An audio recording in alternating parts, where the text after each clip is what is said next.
Hello students, after completing exercise 1.3, now turn to the next point और ये हमारा last theory point होगा as per practical base. Okay, last theory points है, उसके बाद हम कुछ नॉर्मल शॉर्ट सम्स के रिलेटेड जो एक्स्ट्रा फार्मूलाज होते हैं उस पर डिस्कस करेंगे। तो अभी हम लास्ट मेथड्स के बारे में स्टडीज करें। तो जो नेक्स्ट मेथड्स हमको दी हुई है एज इन कौन सी मेथड दी हुई है, cost of living index number. अब आपको जो फाइंड आउट करना होगा, cost of living index number find out करना होगा इन एक्सरसाइज 1.4। हम 1.4 जब स्टार्ट करने जाएंगे तो उसके एक मेथड्स है, वो मेथड्स को हमको यहाँ पर स्टडीज करना होगा as a cost of living index number. तो चलो हम इस पर स्टडीज करते हैं। क्या है cost of living index number? Cost of living यानी लोगों के रहने का जरिया। आपको इतना तो पता ही है, कॉस्ट ऑफ लिविंग यानी आजकल लोगों को किस तरीके से रहन सहन है, उनका कॉस्ट ऑफ लिविंग क्या है, लिविंग स्टैंडर्ड क्या है। ऑलरेडी आपने इकोनॉमिक्स में इसका डिटेल्स में इंफॉर्मेशन लिया ही है, खाली एक थोड़ा सम्स प्रैक्टिकल की बेस पर यहाँ पर for index number find out करेंगे। क्या कह रहा है? The number of showing the percentage relative change in the cost of living of the people.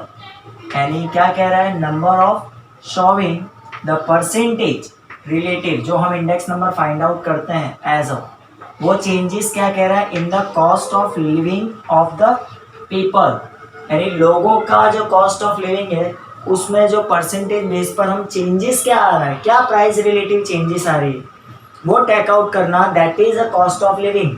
यानी लोगों का लिविंग स्टैंडर्ड क्या है, कॉस्ट ऑफ लिविंग कैसे वर्कआउट कर रहे हैं वो हम प्राइस रिलेटिव के बेस पर चेंजेस करते हैं as an percentage in the cost of living of the people of a certain section of society.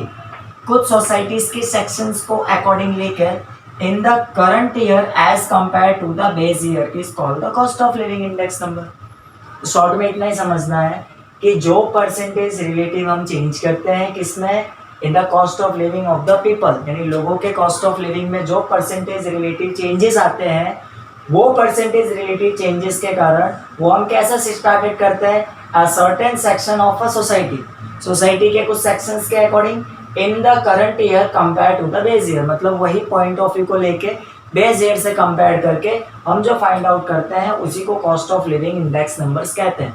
लोगों का cost of living index number क्या चल रहा है, इस बार क्या है और इसके पहले क्या था, तो उसी बेस पर हम यहाँ पर फाइंड आउट करते हैं। ओके, तो चलो एज अ थियरीज कंप्लीटेड करने के बाद इसके कुछ पॉइंट्स है, points for the constructions of a cost of living index number. इसके कंस्ट्रक्शंस क्या है? तो पहला पर्पस, हमारा टारगेट क्या है, हमारा एम क्या है। कॉस्ट ऑफ लिविंग इंडेक्स अगर हम फाइंड आउट करते हैं लोगों का, तो उसमें हमारा प्री प्लान क्या है, प्लानिंग क्या सिस्टम है, वो सब फाइंड आउट करते हैं इसके अकॉर्डिंग। फिर उसके बाद फैमिली बजट इंक्वायरी, हम लोगों का कॉस्ट ऑफ लिविंग निकाल रहे हैं तो ऑब्वियसली हमारे पास क्या होना चाहिए, फैमिली बजट इंक्वायरी भी होनी चाहिए, क्योंकि हर एक फैमिलीज में क्या बजट सिस्टम चल रहा है, आज के टाइम पर क्या इन्फ्लेशन रेट चल रहा है, उसी को बेस में लेके वो हर एक फैमिली का बजट अलग अलग होता है, तो उस पर भी इंक्वायरी करना बहुत ज़रूरी है। जब आप cost of living index find out कर रहे हो तो उसके कंस्ट्रक्शंस के बेस पर आपको हर एक फैमिली की इंक्वायरी बेस करनी ज़रूरी है, वो एक टारगेट होना चाहिए। फिर दूसरा, price quotations of the commodities. अगर आप कॉस्ट ऑफ लिविंग इंडेक्स निकाल रहे हो तो उसका कॉस्ट ऑफ लिविंग इंडेक्स निकालने का मतलब क्या है कि आप उस बेस पर अपने नई कॉमोडिटीज़ जो ला रहे हो उसका एक कोटेशन रख सकते हो, नया कोटेशन ला सकते हो प्राइस का, कि भाई इस साल कॉस्ट ऑफ लिविंग इंडेक्स हमारा, जैसे कि अभी कोविड-19 चल रहा है, कोविड-19 चलने के कारण लोगों के पास अब इतने सारे पैसे हैं नहीं, लोग एक लो क्वांटिटीज़ जीना चाहते हैं। रीज़न क्या है? हाई लेवल का लग्जूरियस चीज़ नहीं लेना चाहते। क्या रीज़न है कि उनका कॉस्ट ऑफ लिविंग जो है वो अब चेंजेस आया है एज़ पर 2019। अगर कंपेयर करें 2020 से, तो 2020 में काफ़ी सारा लेवल हमारा कम हो चुका है। रीज़न क्या है? कोविड-19, इसके कारण काफ़ी सारे मार्केट स्टॉप हो गए हैं, इन्फ्लेशन रेट बढ़ गया है। तो रीज़न क्या है? तो उस बेस पर क्या करेंगे, नई नई प्राइस अगर जो मार्केट में आएगी तो उसकी जो कॉमोडिटीज़ है उसका कोटेशंस क्या करेंगे, नया लेके आएंगे, नया चेंज करेंगे, नई प्राइजेस लेवल स्टैंडर्ड लाएंगे। तो वही टारगेट हमारा है कि इस बेसिस के कारण, ये बेसिस के कारण कॉस्ट ऑफ लिविंग इंडेक्स तैयार करते हैं। आगे भी दिया हुआ है कि selection of the base year, base year को सिलेक्शन करते हैं, हमारा जो बेस ईयर है उसमें क्या कंडीशंस थी। फिर selection of average year, average year भी टारगेट लेते हैं, 2-3 साल में हमारा कॉस्ट ऑफ लिविंग क्या था और उसके कंपैरिजन में करंट ईयर में हमारा कॉस्ट ऑफ लिविंग क्या है। तो एक्सेट्रा वो काइंड ऑफ वो क्राइटेरिया हम खास ध्यान देते हैं। फिर सिलेक्शन ऑफ द वेट का भी सिलेक्शन ज़रूरी है। As per the family budget जब हम निकालते हैं तो उसके बेसिस पर वेट का भी सिलेक्शन होना ज़रूरी है। तो completed as an theory portions. उसके बाद हम प्रैक्टिकल, जब हम एक्सरसाइज 1.3 सॉल्व करेंगे एज एन प्रैक्टिकल फॉर्मेट में, हमारी कौन सी फॉर्मेट है यहाँ पर, तो cost of living index number की दो method. First is aggregate expenditure method, उसको आप दूसरी टोटल एक्सपेंडिचर मेथड भी कह सकते हो। फिर ये नहीं कि एग्जाम में अगर टोटल एक्सपेंडिचर आया तो सर ने हमको बताया नहीं, ऐसा नहीं है। एग्रीगेट एक्सपेंडिचर मेथड को ही टोटल एक्सपेंडिचर मेथड कहते हैं। सेकेंड मेथड होती है इसकी फैमिली बजट मेथड। ऑलवेज आपको सम्स में मेंशन किया होगा कि कौन सी मेथड आपको फाइंड आउट करनी। तो फर्स्ट ऑफ ऑल हम एग्रीगेट एक्सपेंडिचर मेथड को देखें तो इसका फॉर्मूला क्या है, sigma P1 Q0 upon sigma P0 Q0 into 100। Already ये फॉर्मूला आप पढ़ के आए हो, बस इसको दो बेसिस आपको दिए। जैसे सम्स पूछा, एक आपका लास्ट ईयर्स का फॉर्मूला होता था और एक आपका पास्ट ईयर्स का फॉर्मूला होता था। अगर आपको सम्स में P1 और Q0 ही प्रोवाइड की, P1 Q0 ही प्रोवाइड किया है सम्स के अंदर, यानी करंट ईयर का प्राइस दिया हो और बेस ईयर की क्वांटिटीज दी हो, तब आप ये फॉर्मूला यूज करोगे as per Laspeyres formula. अगर आपकी करंट ईयर की प्राइस दी गई हो और बेस ईयर की क्वांटिटीज दी गई हो और उस करंट बेस के साथ क्वांटिटी आपको करंट ईयर की भी क्वांटिटी दी गई हो, प्राइस आपका बेस ईयर दिया गया हो, करंट ईयर यानी प्राइस और क्वांटिटी दोनों ही बेस ईयर और करंट ईयर की दी गई हो, तो आपको कौन सा सेकंड फॉर्मूला यूज करना होगा। यानी सम्स को देखकर ही हम फॉर्मूला यूज करेंगे। सम्स में अगर प्राइस खाली करंट प्राइस दोनों ऑलवेज दिए होंगे, बेस ईयर करंट ईयर का प्राइस तो दिया ही होगा। अगर क्वांटिटी दो नहीं दी गई हो, क्वांटिटी सिर्फ आपको बेस ईयर दी गई, तो फर्स्ट फॉर्मूला यूज करेंगे एज पर लास्ट ईयर्स, क्योंकि मैंने लास्ट में लिखा ही है कि ये मेथड किसकी मेथड्स के अकॉर्डिंग है, लास्ट ईयर्स की मेथड्स के अकॉर्डिंग। तो टोटल एक्सपेंडिचर मेथड फिर में हम खाली फॉर्मूला रखेंगे P1 Q0, क्योंकि क्वांटिटीज आपको करंट ईयर की नहीं दी है। अगर क्वांटिटीज भी करंट ईयर की दी गई हो तो आपको ये फॉर्मूला यूज करना है। ओके, तो फॉर्मूला कैसे यूज करना है, सम्स के बेसिस पर क्लियरेंस होगा, जिसमें P1 Q0 क्या इंडिकेट किया है, total expenditure of current year, और P0 Q0 दोनों ही जीरो यानी बेस ईयर्स का आ जाएगा। यहाँ पर P1 Q1 यानी दोनों का total expenditure of current year का हो जाएगा 1 इसलिए। P0 और Q1 है total expenditure of base year, लेकिन कॉरस्पॉन्डिंग टू क्वांटिटी और टू द करंट ईयर, क्योंकि क्वांटिटी किसमें दी हुई है, 1 दिया हुआ, और आपको बताया था 1 हमेशा किसमें यूजेस होता है, एज अ करंट ईयर, इसलिए क्वांटिटीज आपको किसमें कंप्लीटेड करनी होगी, as an current year basis पर, इसलिए वहां पर दिया corresponding to the current year. और ये मेथड्स इसके अकॉर्डिंग है एज अ सेम एज पास्ट ईयर्स इंडेक्स नंबर, ऑलरेडी आपने सीखा। सेकेंड मेथड आपकी आती है फैमिली बजट मेथड। क्या है फैमिली बजट मेथड, तो फैमिली बजट मेथड में आपको वही जो पहले भी आपने फाइंड आउट किया था, sigma IW upon sigma W, ये कब आपको फाइंड करना है, जब आपको सम्स में आपको कभी कभी ऐसा भी बोलेगा find out cost of living index number, अंदर मेथड भी इंडिकेट नहीं करेगा, तो आपको ध्यान रखना है कि आपको कौन सी मेथड यूज करनी।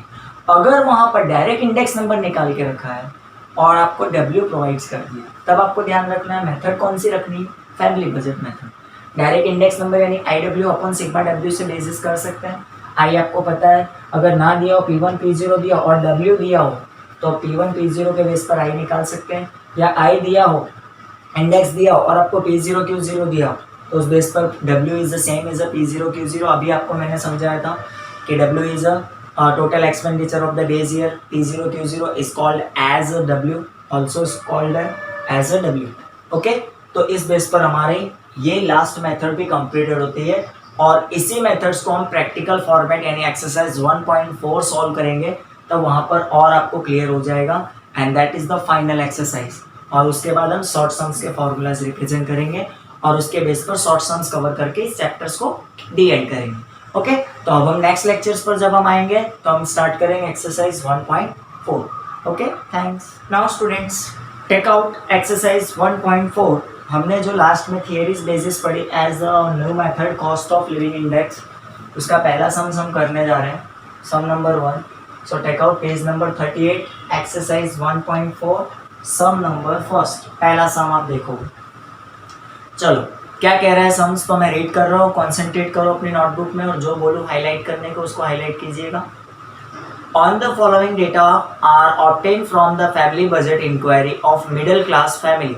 आप डेटा लिया हुआ है फैमिली बजट इंक्वायरी पे से, यानी आपको क्लियर हो गया कौन सी मेथड आई, फैमिली बजट मेथड। तो फैमिली बजट इंक्वायरी पे सर्कल कर दो, उस बेस पर आपको क्या क्लियर करना है, फैमिली बजट यानी IW अपॉन सिग्मा W, यानी W आपको ऑलरेडी दिया ही है, ना पता चले तो सम्स के स्टार्टिंग में क्लियर हो जाएगा। State the change in the cost of living in the year 2015। Change करना है कॉस्ट ऑफ लिविंग, यानी आपको पता चल गई मेथड, तो अंडरलाइन कर दो कॉस्ट ऑफ लिविंग पे, यानी मेथड आपको कॉस्ट ऑफ लिविंग फाइंड करनी, एग्जाम्स में ऐसा पहचानना विथ रिस्पेक्ट टू द 2013, यानी 2013 is a base year. Finding the index number, यानी पहला क्वेश्चन तो क्लियर हो गया, सर्कल कर लो, पहले आपको कॉस्ट ऑफ लिविंग फाइंड करना है। उसके आगे क्या कह रहा है, if the average monthly disposal income of a family in the year 2013 is 15,000, अगर 2013 में एवरेज डिस्पोजल इनकम, यानी मैंने बोला था ना एवरेज को भी सर्टेन करते कंस्ट्रक्शंस में बताया था, 15,000 होती है, तो उसका वही एस्टिमेट वैल्यूज निकालना है डिस्पोजल इनकम इन द 2015, वो हम लास्ट में करेंगे, लेकिन उससे पहले हम क्या करेंगे, कॉस्ट ऑफ लिविंग फाइंड करेंगे। फर्स्ट क्वेश्चन पहले स्टडीज करेंगे और उसमें कितना इंक्रीज डिक्रीज हुआ वो फाइंड आउट करेंगे। तो चलो सबसे पहले कॉस्ट ऑफ लिविंग इंडेक्स, यहाँ पर आपको ग्रुप के बेस पे बताया है कि फूड का कितना एक्सपेंस, फ्यूल, इलेक्ट्रिसिटी, रेंट का एक्सपेंस, क्लोथिंग का, मिसलेनियस एक्सपेंस एंड टोटल जो आपको दिया होगा, उसमें वेटेज दिया हुआ 45, 15, 10, 20, 10, ओवरऑल कितना हो गया 100। P0 यानी 2013 का एक्सपेंडिचर्स को किसने कन्वर्ट किया, आपको दिया हुआ है प्राइस रुपीज़ में। 2015 का एक्सपेंडिचर वो भी रुपीज़ में दिया हुआ है, तो वो रुपीज़ हमने यहाँ पर लिख दी एज एन P0 और ये P1। तो आपको W दिया हुआ है, P0 P1 दिया हुआ है, यानी क्या फाइंड करना है, नया पॉइंट I, और I के बाद सीधा हम क्या करेंगे, फर्स्ट एंड लास्ट कॉलम को मल्टीप्लाई IW। ओके, तो लेट अस स्टार्ट, हम स्टार्ट करते हैं। तो हमने ये सारा तो वर्कआउट कर ही लिया एज पर टेक्स्ट बुक, तो अब आपको टेक्स्ट बुक देखने की ज़रूरत नहीं है, पूरा सम सामने रिप्रेजेंटेशन दिया ही हुआ है आपको। तो स्टार्ट करेंगे डायरेक्टली, हम क्या करेंगे, P1 अपॉन P0, P1 यानी ये सारे नंबर्स, P0 आपको इधर दिया हुआ है, यानी डिवाइड इस तरह से करेंगे, यानी 3900 अपॉन 3000 इंटू 100, ओके।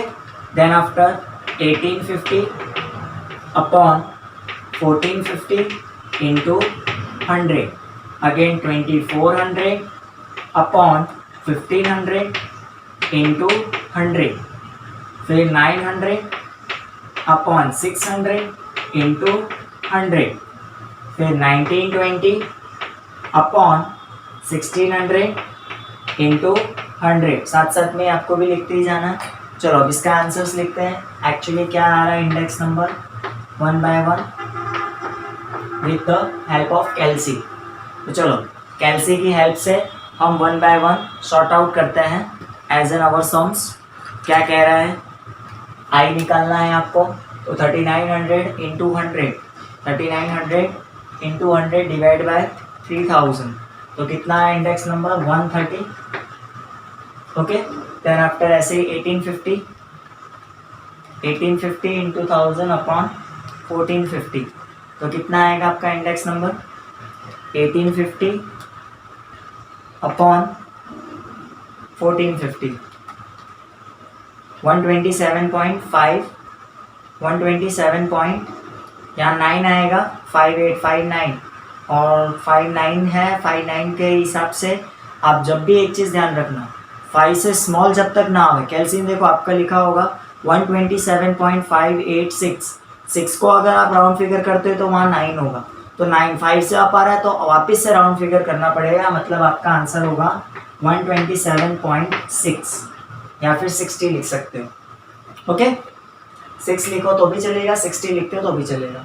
फिर 2400 डिवाइड बाय 1500 इंटू 100 करेंगे तो 160, ऐसे ही 900 का करना है तो कितना आएगा 150, और 1920 डिवाइड बाय 1600, तो कितना आया 120, इंडेक्स नंबर आ गया। तो ये इंडेक्स नंबर को मल्टीप्लाई किससे करना है, W के साथ करना है, तो आपका नया फॉर्मेट आ जाएगा एज एन आई डब्ल्यू, और इधर इसका total that is called sigma I W. Okay, तो चलो टोटल करते हैं, मल्टीप्लाई पहले। तो 130 इंटू 45, 130 इंटू 45 कितना आएगा? 5850, 5850। Then after 15 into 127.6, 1914, 1914। क्लियर? फिर 10 इंटू 160 मतलब 1600 डायरेक्टली, 20 इंटू 150 मतलब 3000, फिर 10 इंटू 120 मतलब 1200। चलो अब इसका टोटल करते हैं। तो टोटल कितना आ रहा है वो हम पुट इन करेंगे टोटल के कॉलम में। 5850 plus 1914 plus 1600 plus 3000 and plus last में 1200। What about the amount? 13,564, 13,564 that's the total आपकी amount. Okay, 13,564 that's the IW। चलो फॉर्मूला जो हमारा था वो हम लिखते हैं फर्स्ट क्वेश्चन के अकॉर्डिंग। नंबर 1, cost of living,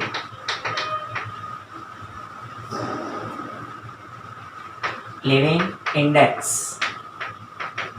first format हम कवर अप करेंगे as an I equals to, formula हमारा क्या था?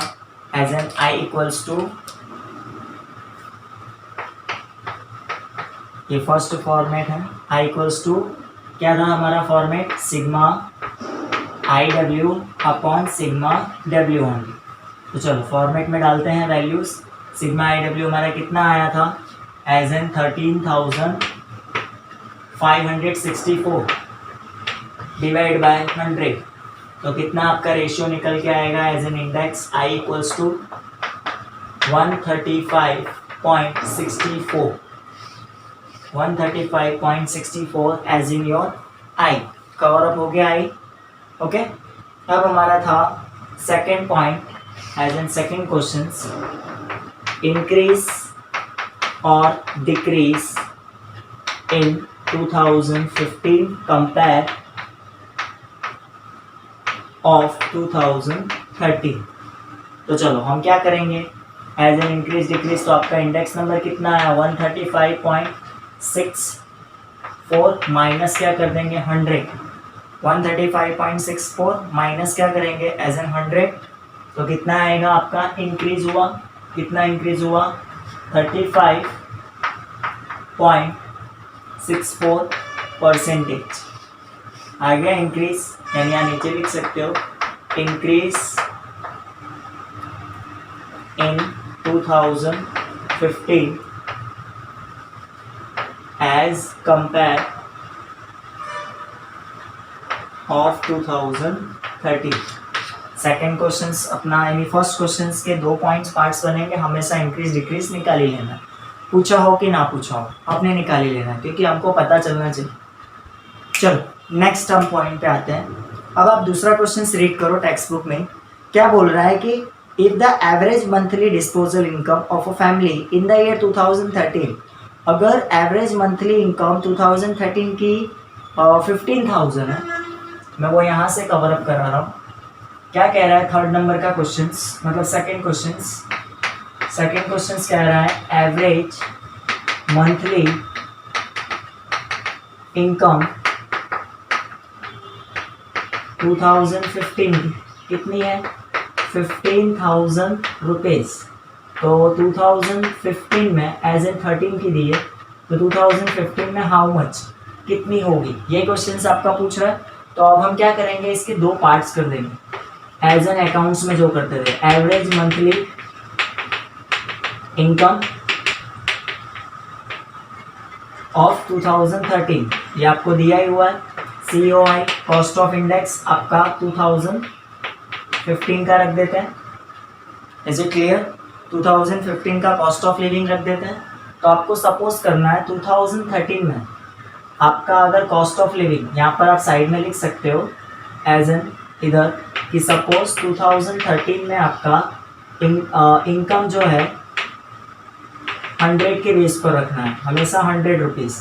तो 100 रुपीज़ है, तब आपका कॉस्ट ऑफ लिविंग कितना आया था 135.64, मे बी राइट, 135.64। अब आपकी 15,000 की इनकम है, तो cost of living how much, easily कर सकते हैं।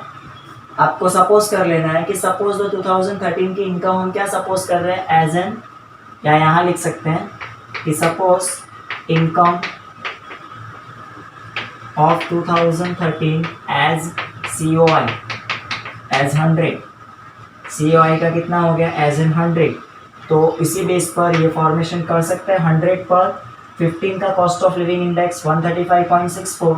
तो 15,000 अगर इनकम होती है एज पर COI, तो उस पर इनका कॉस्ट ऑफ लिविंग इंडेक्स क्या होगा एज पर इनकम, तो निकाल सकते हैं एज पर 15,000 इंटू 135.64 अपॉन क्या आ जाएगा 100। कैलसी में करो 15,000 इंटू 135.64 अपॉन 100, तो कितना आएगा 20,346। मेन आंसर क्या आ जाएगा 20,346। ये आपकी 2015 की एज पर मंथली इनकम हो सकती है, दैट्स 100। इस तरीके से आपको सम नंबर 1 कंप्लीट करना है। ओके, अब हम नेक्स्ट सम पर आएंगे। Hello students, now turn to the next questions after completing questions 1। तो मैंने यहाँ पर क्वेश्चंस 3 लिखा हुआ है, सम नंबर 3 स्टार्ट किया है, बट डोंट वरी, आपको सम नंबर 2 की मैं ऑलरेडी हिंट प्रोवाइड कर दे रहा हूँ। तो प्लीज़ आप फोकस करो सम नंबर 2, आपको डायरेक्टली पता चल जाएगा, उसमें कुछ हार्ड वर्किंग नहीं है, सेम ही सम नंबर 2 के जैसा था, इसलिए मैंने आपको नहीं करवाया। देखो क्या दिया हुआ है, find the index number for the year. अभी यहाँ कॉन्सेंट्रेट नहीं करना है, अपनी टेक्स्ट बुक पे करना है, सम नंबर 2 पर, पेज नंबर 38 ही आपका है। क्या कह रहा है, find the index number for the year 2014 bye the method of family budget from the following data. जैसे हमने फैमिली बजट की मेथड सम नंबर 1 में की, उसी टाइप्स का दूसरा सम दिया हुआ है आपको, ईयरली कंप्लीटेड दिया हुआ, आइटम्स दिया हुआ है व्हीट, राइस, बाजरी एंड तुअर दाल जैसे उसमें था, और क्वांटिटीज दी हुई है, quantities for the base year, मतलब वहाँ पर आप क्या करो क्वेश्चंस में लिख लो Q0, और प्राइस जहाँ दी है वहाँ पर आपको क्वेश्चंस में इंडिकेट कर देना है P0। दैट मीन्स आपको क्या दिया हुआ है Q0 और P0 दिया हुआ है। ओके, और उसके साथ आपको क्या दिया हुआ है P1 2014 as the current year, तो वहाँ पर इंडिकेट कर दो P1। अब आपको वैल्यूज कौन कौन सी दी है, थोड़ा यहाँ कॉन्सेंट्रेट करना। Q0 दिया हुआ है, Q1 दिया हुआ है और P1 दिया हुआ है, Q0 और P0 दिया हुआ है और Q1 दिया हुआ है, Q0, P0 एंड P1। तो आपको क्या करना है, W का फॉर्मूला क्या है P0 इंटू Q0, तो W वहाँ से मिल जाएगा, और आई भी आपको फाइंड करना पड़ेगा P1 अपॉन P0 इंटू 100 के बेस पर से, यानी I का एक अलग से कॉलम बनाओगे और W का अलग से, फिर इन दोनों का मल्टीप्लिकेशन, दैट इज IW। तो आपको पहले सम्स में इंडिकेट कर देना है, क्वांटिटी जहाँ दी है वहाँ पर Q0 लिखना है, प्राइस जहाँ दी है वहाँ पर P0 इन द 2010 के कॉलम, फिर 14 में सिर्फ आपको प्राइस दिया इसलिए वहाँ पर सिर्फ इंडिकेट करना है P1। ओके, तो वहाँ से खाली दो, अभी तक W फर्स्ट सम नंबर में डायरेक्टली दिया था, यहाँ पर आपको दोनों को 2010 का दोनों दिए हुए, उन दोनों को मल्टीप्लाई करके W निकाल लोगे, फिर आपको निकाल लेना है I अपने पहले से फॉर्मेट कर रहे हैं, और फिर लास्ट में आपको फॉर्मेशंस के अकॉर्डिंग क्या फाइंड आउट करना पड़ेगा as an IW find out करना पड़ेगा, दोनों को मल्टीप्लाई। Okay, understands. तो अब हम वो सम्स इसलिए मैं नहीं करा रहा हूँ, डायरेक्टली आपको फाइंड आउट करना है, और लास्ट में इंटरप्रिटेशंस करने को भी कह रहा है।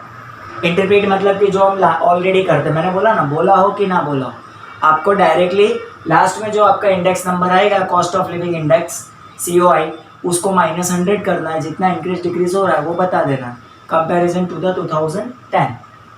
ओके, तो उस तरीके से आपको ये कंप्लीटेड कर लेना है। सो मैं इसको यहाँ पर रफ कर दे रहा हूँ, सम नंबर 2 आपको एज एन हिंट प्रोवाइड करना था। नाउ अब थोड़ा सा नया सम आ रहा है और नई मेथड्स के साथ। अभी तक आपने फैमिली बजट मेथड कंप्लीटेड कर ली, अब आपको नई मेथड आपको कंप्लीटेड करनी होगी as an aggregate expenditure method, या फिर उसको कह सकते हो टोटल एक्सपेंडिचर मेथड, दोनों मेथड कह सकते हो।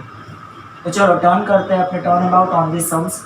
आपको आइटम्स दी हुई है in sum number 3, read out करो, आपको क्लियर हो जाएगा। Compare the cost of living index number by the method of total expenditure, circle the words total expenditure. आपको जब ऐसा कहा गया हो total expenditure method find out करना है तो एक ही चीज ध्यान रखना है, एग्रीगेट को ही टोटल एक्सपेंडिचर कहते हैं। तो आपको क्या करना है, टोटल एक्सपेंडिचर्स के बेस पर आपको कौन सा फॉर्मूला, वहां पे दो फॉर्मूले होते हैं, पहला आपका लास्ट पेयर्स वाला फॉर्मूला आता है और सेकंड पास्ट ईयर वाला। कौन सा लगाना है वो हम बाद में डिसाइड करेंगे अकॉर्डिंग टू द सम्स में क्या दिया उस बेस पर। सबसे पहले हम आइटम्स देखेंगे, A B C D E items आपको ऑलरेडी सम्स में दी हुई है। फिर unit which is given in this sums, वो यूनिट्स पहले लिख देंगे। क्विंटल दिया है 20 kg, 10 litre, dozen and metre.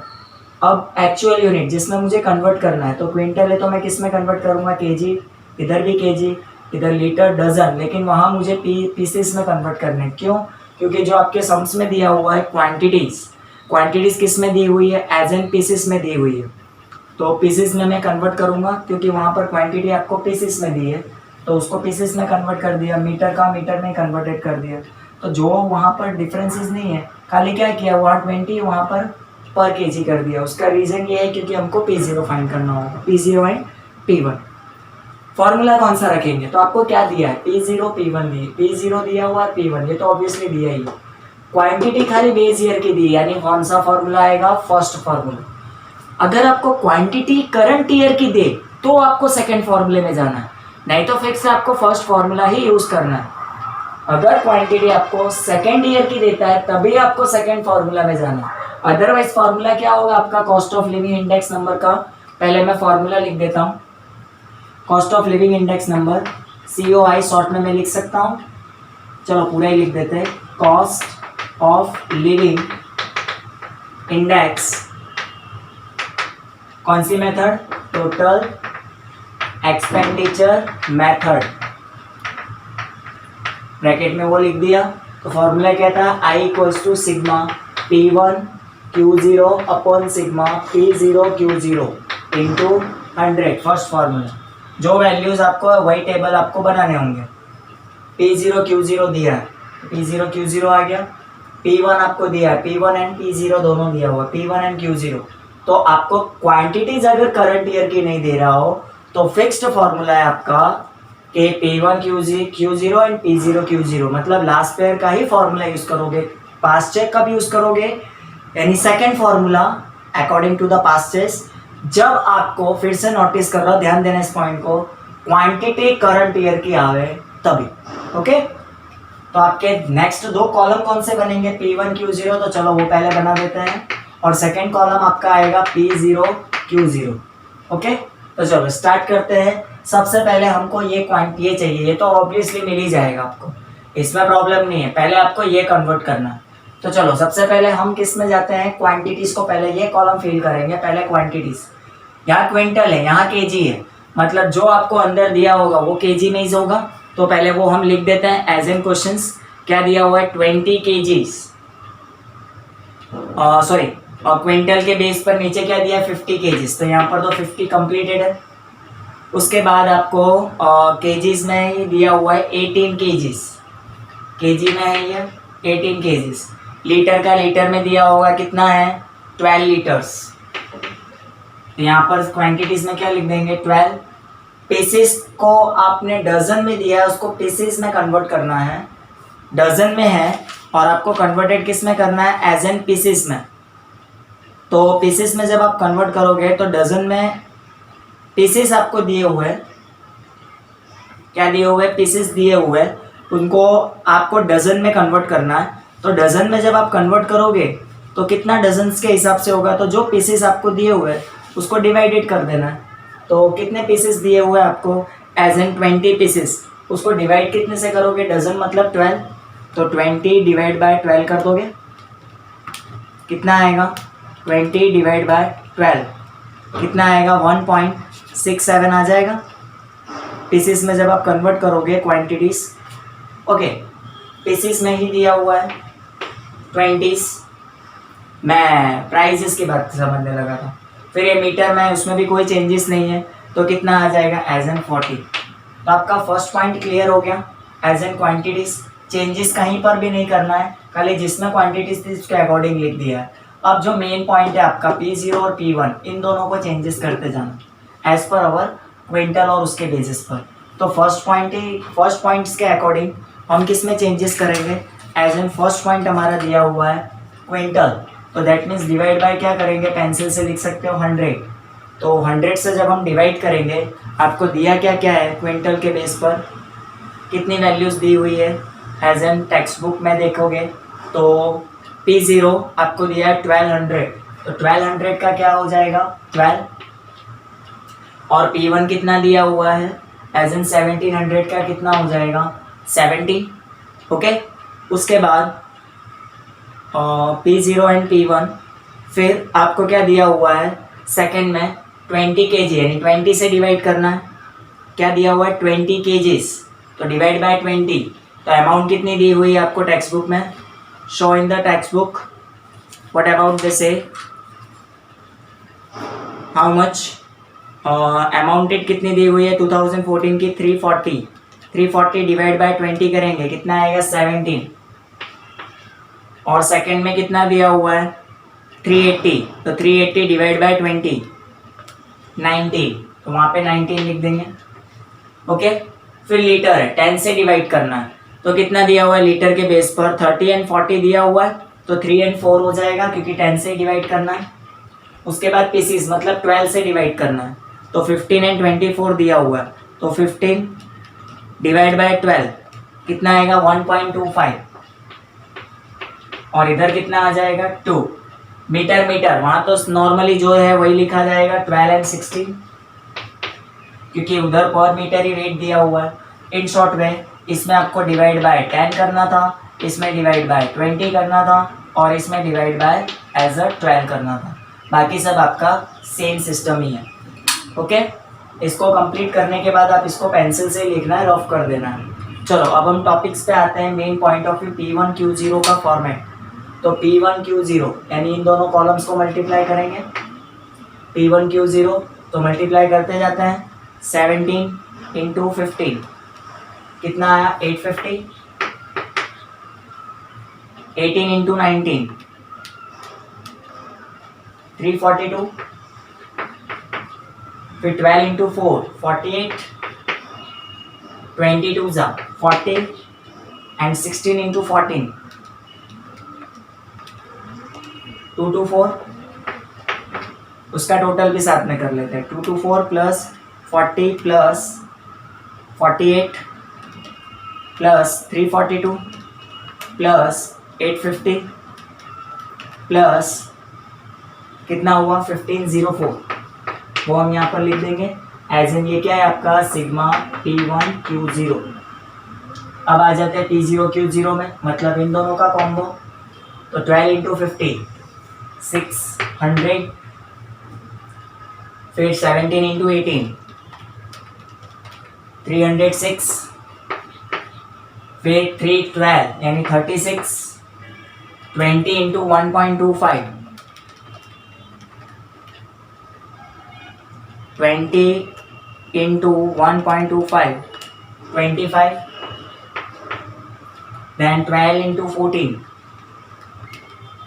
168, अब इसका टोटल कर देंगे 168 plus 25 plus 36 plus 306 plus 600, what amount 1135। तो चलो अब हम cost of living index find out कर सकते हैं as per our method, cost of living index. चलो स्टार्ट करते हैं, फॉर्मूला हमारे सामने ही है, वैल्यूज़ खाली वहाँ पर पुटिंग कर देनी है। वैल्यूज़ क्या रखेंगे हम वहाँ पर, जो आपने निकाली है as a sigma 1504 first column divide by second column 1135 into 100, तो अमाउंट कितनी आएगी आपकी I इक्वल्स टू कितना आएगा, तो चलो डिवाइड करो 1504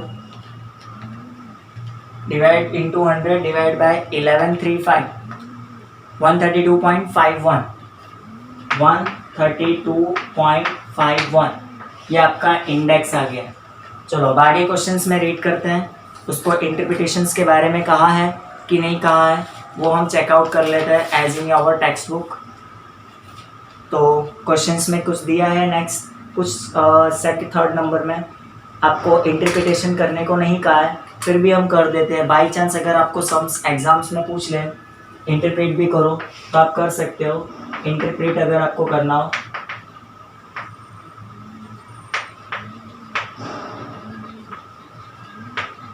इंटरप्रिटेशन अगर आपको करने को कह रहा हो तो क्या करोगे आप, एज पहले तो निकालोगे 2000, किसका निकाल रहे हो, 15 का, इंक्रीज और डिक्रीज। तो कैसे करोगे, 132.51 minus 100, that means 32.5% increase, 51 increase in 2015 compare of 2010, that's all। Interpret करने को बोलता हो 2014 कंपेयर टू 2014, तो इंटरप्रेट आपका हो जाएगा इजीली। कुछ नहीं करना है आपको, जो आपको यहाँ पर कंटिन्यू में दिया हो एकदम सिंपल फॉर्मेट है, उसके बेस पर फॉर्मूला पुट करना है और आंसर लेके आना है। ओके, तो नेक्स्ट सम्स इसके बारे आगे का जो सम नंबर 4 है उसको हम नेक्स्ट लेक्चर्स में शो करेंगे। Okay, thanks. Hello students, now sum number 5 after 3 हम स्टार्ट करेंगे 5 को। ये एक रीज़न है, सम नंबर 4 आपका बहुत ही इजी दिया हुआ है, इसलिए सम नंबर 5 में चलाऊंगा। सम नंबर 4 आपको सेल्फ प्रैक्टिस करना है, जैसे आपने सम नंबर 2 कंप्लीटेड किया है। देखो मैं आपको हिंट प्रोवाइड कर दे रहा हूँ, तो आप सम नंबर 4 निकाल लेंगे अपने टेक्स्ट बुक का। क्या कह रहा है, compare the general index number for the productions of using the following data.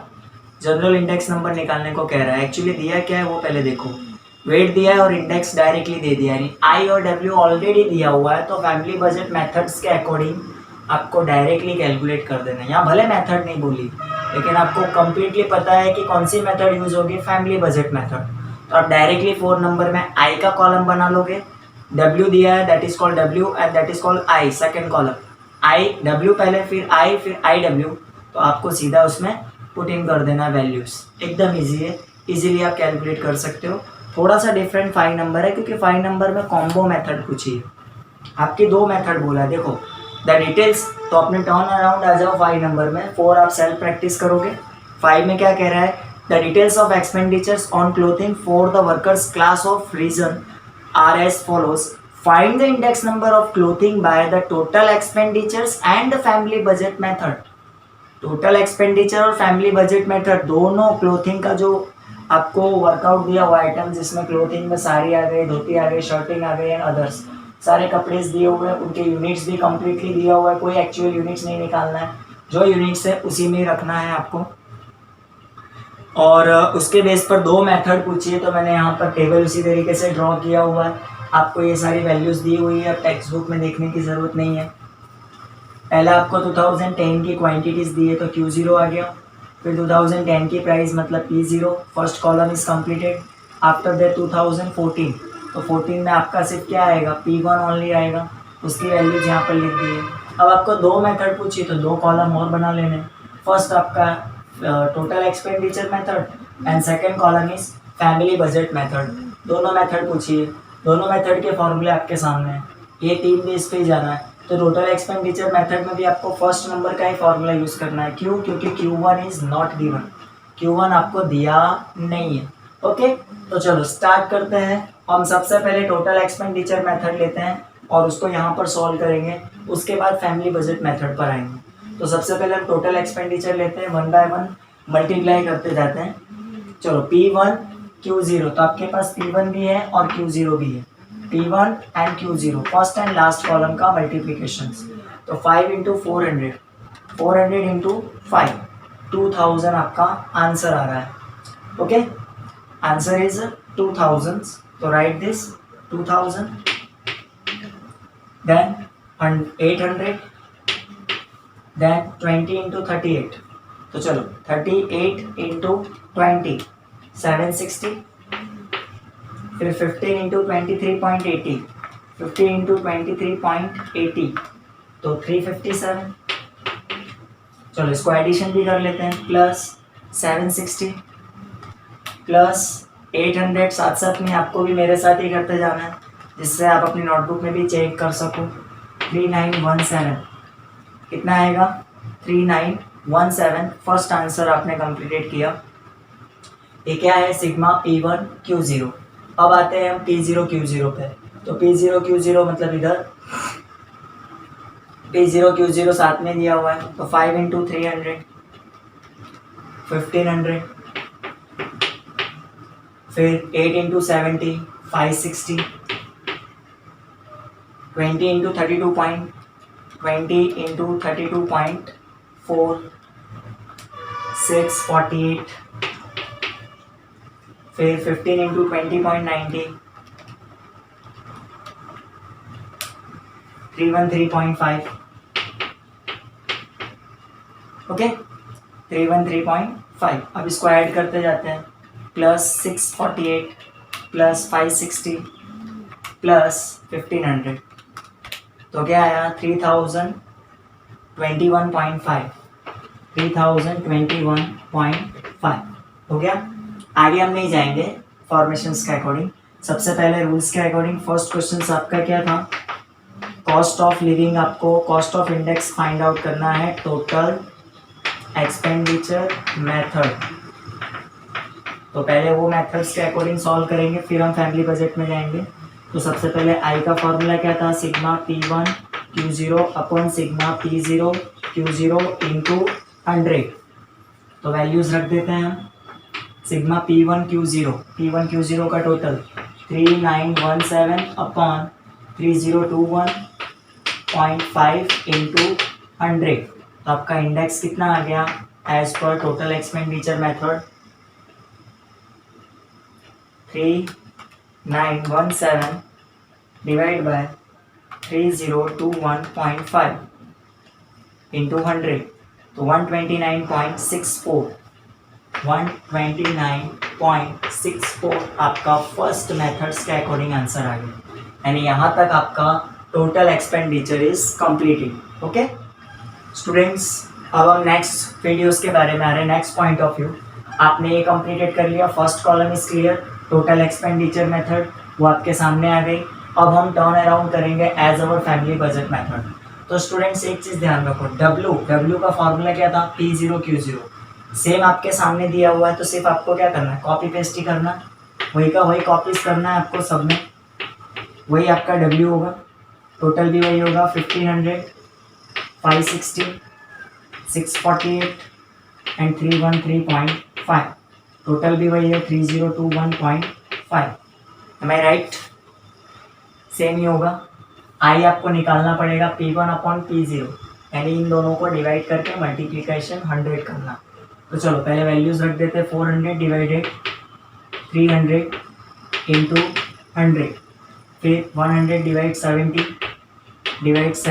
Into 100, फिर 38 डिवाइड 32.40 यानी 40 इंटू 100, फिर 23.80 अपॉन 20.90 इंटू 100। फिर से चेक इट कर लेते हैं। 400 divide 300, 100 divide 70, 38 divide 32.40 and 23.80 divide 20.90। चलो अब इसको सॉर्ट आउट करते हैं एज अवर फॉर्मेशंस के अकॉर्डिंग, और इसका आंसर्स हम टेक आउट करते हैं। तो 400 डिवाइड 300 इंटू 100, चलो कैलसी में करते हैं, कितना आएगा? 133.33 133.33, फिर 100 divide 70 into 100, 142.86 okay 142.86। Next is 38 divide 32.4 into 100, तो 117.28 117.28। हाँ एक और चीज़ चेकआउट करनी थी आपको, मैंने बताया था 100 प्लस है ना ये, तो यहाँ पर 86 की जगह पर आप क्या करो, 90 कर दो। रीज़न है, आपको फिर से मैं बता दूं वही पॉइंट कि 100 इन डिवाइड 70 इंटू 100 जब आप करोगे तो कैलसी में देखो 142.857, अब 5 को कन्वर्ट करोगे तो 86 हो जाएगा। तो 6 को ऑब्वियसली आपको अगेन कन्वर्ट करना होगा। पॉइंट के बाद 2 डिजिट भले आपको लेनी, लेकिन आगे का नंबर्स आपका 5 से स्मॉल होना चाहिए। 5 से स्मॉल अब आ गया, 90 कर सकते इसको। 117.28 सेकेंड वाला भी ऐसे ही चेक करें, कहीं को प्रॉब्लम तो नहीं है। 32.40 इंटू 100, 117.28 परफेक्ट है। उसके बाद 23.80 डिवाइडेड 20.9, 113.87। अब 5 आ रहा है तो वो 8 हो जाएगा। तो 8 की जगह हम क्या करेंगे, 113.90 अगेंस्ट लिख देंगे। 130.90 लिख सकते हैं। अब क्या करना है, आई आ गया, डब्ल्यू आ गया, आई डब्ल्यू इजीली निकाल सकते हैं। तो चलो आई डब्ल्यू निकालते हैं, मल्टीप्लाई करके इन दोनों का मल्टीप्लिकेशन करके आई डब्ल्यू निकाल देना है। तो चलो 1500 इंटू 133.33 कितना आएगा, 1999995। एक काम करते हैं, अब क्या 333 आ रहा है ना, कितना था 133, 1500 इंटू 133.333333। आपका बार बार 333 आ रहा था ना, कैलसी में कंप्लीटेड 3333 कर दो तो 19950 में भी वही आएगा।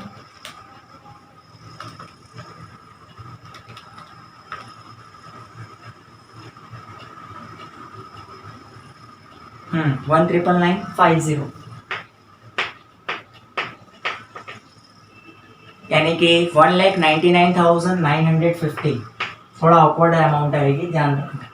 ऐसे 560 इंटू 142.9 तो 80024, 80024। फिर ऐसे इधर भी करना है, 117.28 इंटू 648, 75997.44 दिया हुआ है। तो आप उसको 1 टाइम 4 लिख सकते हो, 75997। या तो आप एक काम करो, 0.28 है ना, हाँ उसमें कन्वर्ट कर सकते हो। 75997.44, 75997.44। ऐसे इसको भी मल्टीप्लाई करना है, 313.5 इंटू 113.9 कितना आएगा, 35707, 35707.65, 35707.65। इस तरीके से आई डब्ल्यू का टोटल आ जाएगा आपका। और उस बेस पर नेक्स्ट मेथड्स में फॉर्मूला तो आपको पता ही है, COI इक्वल्स टू क्या आएगा आपका, sigma I W upon sigma W. Value putting कर देनी, आपका आंसर आ जाएगा। Is it clear? दोनों मेथड एक साथ करने, बस खाली मुझे आपको फॉर्मेशंस बताना था। तो कुछ नहीं करना है, फॉर्मूले में रख के वैल्यूज निकाल लेनी, उसका टोटल कर देना है। टोटल करना तो अब आपका आ ही जाएगा और वैल्यू फॉर्मूला में डाल देना, और उसके बाद आपको आंसर्स टेक आउट कर लेना। ओके, फिर भी अगर आपको करने में कोई डिफिकल्टीज आती है तो आप मुझे कांटेक्ट कर सकते हो। तो अब आपका एक्सरसाइज 1.4 ऑल्सो क्लियर, आपकी चारों एक्सरसाइज कंप्लीटेड हो गई है।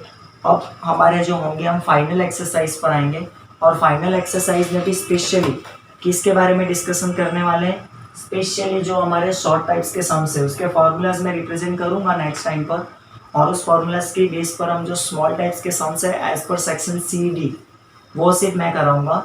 E और F आपको खुद से सेल्फ प्रैक्टिस करनी है, कंप्लीटेड आपको करना है। यानी कि आज आपका इसके अकॉर्डिंग कंप्लीट होने के बाद एज अवर होमवर्क की अगर बात करें तो आप सॉल्व क्या करोगे, तो सबसे पहले तो इलस्ट्रेशंस की बात आती है। इलस्ट्रेशन कहाँ से कहाँ तक आप कंप्लीट करोगे, एज यूजुअल इलस्ट्रेशन आपका 16 तक हो गया था, 17 से लेके 20 तक। इलस्ट्रेशन 17 to 20 ये आपको सेल्फ प्रैक्टिस करना है। और सेकेंड पॉइंट, एक्सरसाइज में आपको सेक्शन ई एंड एफ वो भी आपको सेल्फ प्रैक्टिस करना है। ई एफ कंप्लीटेड कर लेना है और 17 to 20 नंबर के इलस्ट्रेशन कवर अप करना है। ध्यान रखना, दो पॉइंट ऑफ व्यू आपको कंप्लीटेड कर लेना है। सेक्शन ई एफ आपका एक्सरसाइज 1.1 से 1.4 के अकॉर्डिंग होगा, तो आप खुद सॉल्व कर सकते हो। अगर कोई डिफिकल्टी आती है तो आप मुझे मैसेज करना। और ई एफ आपको खुद से सॉल्व करना है, सी डी मैं कराऊंगा जो मेरे अकॉर्डिंग है। ई और एफ आपको खुद करना है और 70 to 20 यानी इलस्ट्रेशन 20 तक आपको कंप्लीटेड कर लेना है। ओके, नेक्स्ट वीडियोस में हम फाइनल एक्सरसाइज से रिलेटेड कुछ नए फॉर्मूले हैं एज पर सेक्शन सी और डी, उसके बारे में डिस्कशंस करेंगे। ओके, तब तक आपको इतना कंप्लीटेड कर लेना है। थैंक्स।